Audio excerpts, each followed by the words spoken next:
Nimesikia.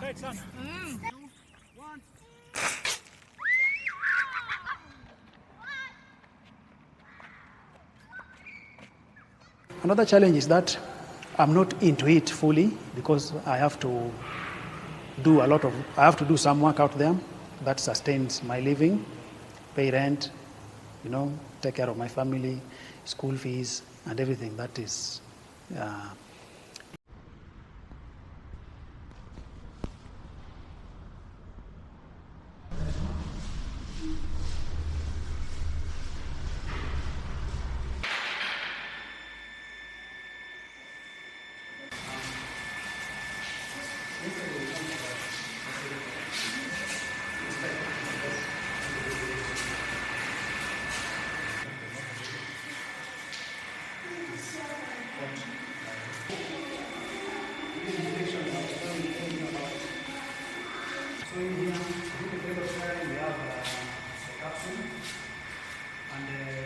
So this is a model of the Starship.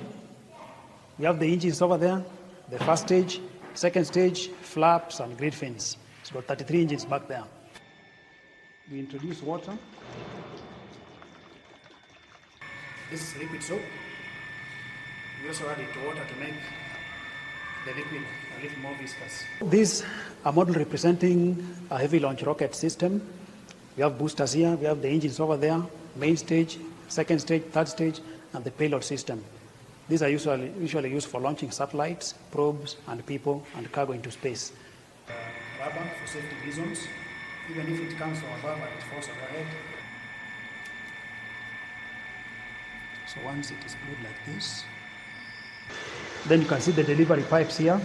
One for delivering oxygen from the tank that is located at the fore end of the Starship booster.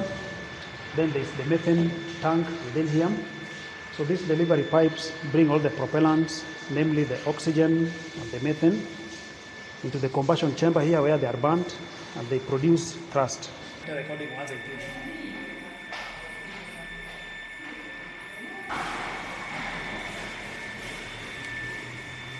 Here in Africa, the activity or the space industry is still in its infancy and it is not being taken with leaps and strides.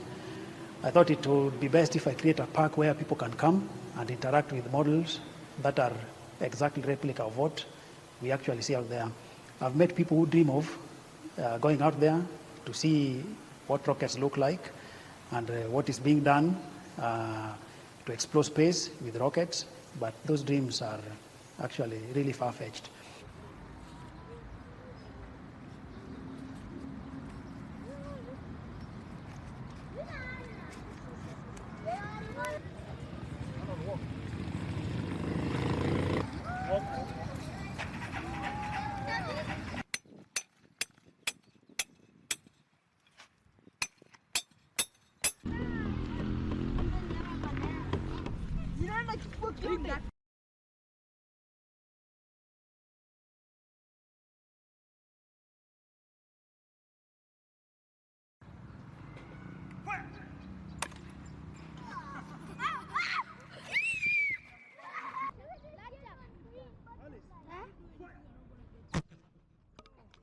With authorities, they haven't said much, and right now I'm dealing with a branch of the government, something you can refer to as a branch of authority.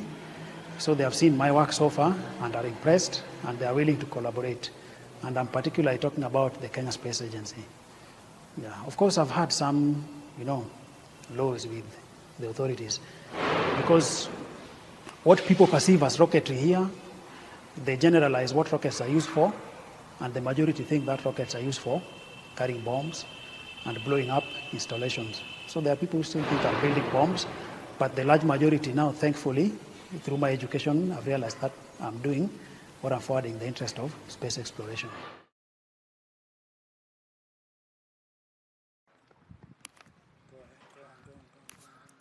Like that.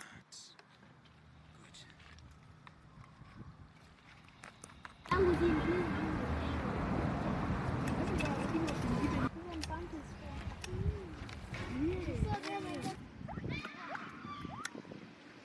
That's all.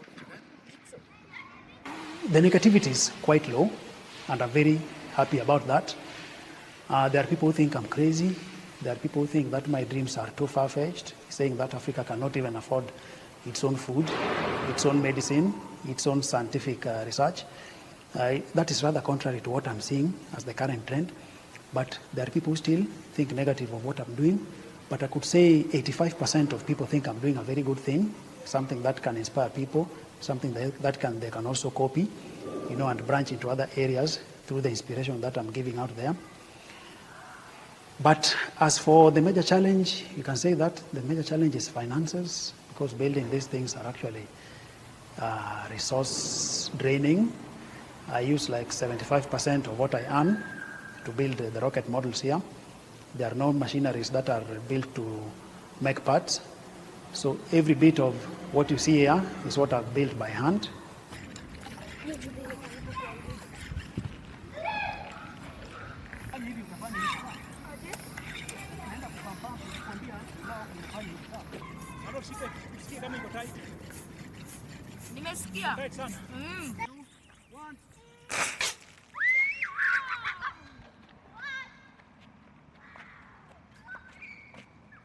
Another challenge is that I'm not into it fully, because I have to do some work out there that sustains my living, pay rent, take care of my family, school fees, and everything that is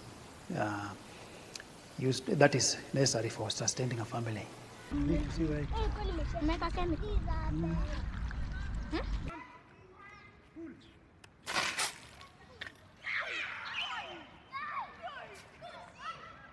The future plans are, from the moment, is moving to an area where I can install a lot of, space models from rockets, from satellites, from space probes, celestial bodies, and I can also bring in items that people can interact with physically, like do-it-yourself parts of rocket that people can assemble. Bring in schools. It's a place where the public can visit, families can visit, schools can visit, tourists can visit.